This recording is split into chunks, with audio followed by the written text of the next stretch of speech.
On ouvre cette revue de presse par cette information rapportée par l'Économiste. Le déficit budgétaire est en baisse au premier trimestre. Il s'est établi à 12 milliards et demi de dirhams contre près de 15 milliards un an plus tôt. Si les dépenses sont en baisse de 6,2%, les recettes ont évolué de près de 7%. Ce premier trimestre est également marqué par le recul de la TVA à l'import qui accuse le contre-coup de la baisse du pétrole ainsi que le retrait de 7,7% de la TIC sur le tabac.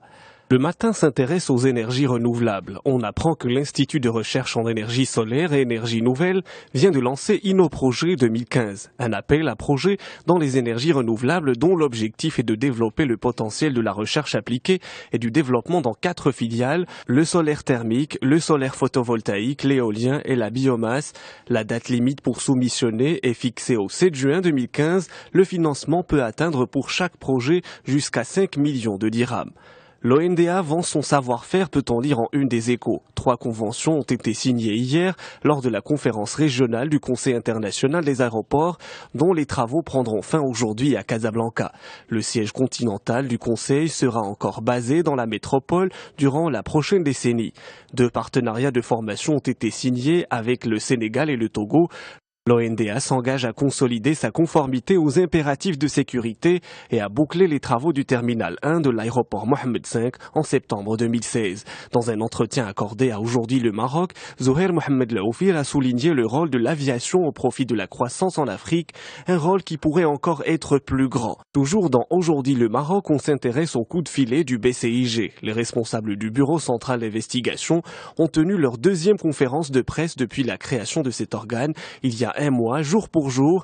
Pour Abdelkhalq Khiyam, ces services ne traitent pas uniquement des affaires de terrorisme, mais s'occupent du grand banditisme.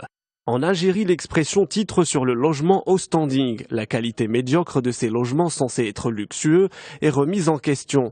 Les premières images volées d'appartements dans certains chantiers ont provoqué l'ire de certains souscripteurs. C'est même devenu un nouveau scandale national, écrit le journal algérien. Et pour cause, c'est loin du haut standing qu'on leur a promis.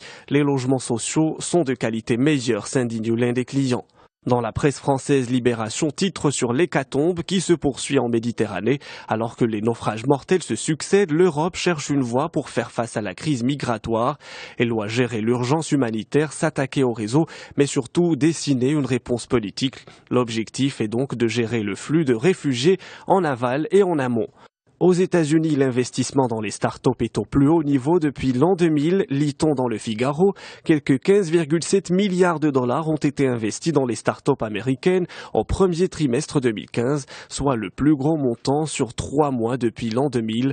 Le capital risque américain n'avait pas connu un tel trimestre depuis 15 ans, souligne le quotidien. On reste en Silicon Valley. Le Monde nous apprend que le portail Yahoo vient enfin de s'affranchir de Microsoft dans la recherche en ligne. C'était l'une des priorités de Marissa Mayer depuis son arrivée à la tête de Yahoo en juillet 2012. Jeudi dernier, le portail Internet a enfin trouvé un accord avec Microsoft pour modifier le partenariat dans la recherche en ligne qui unit les 2 entreprises depuis 2009.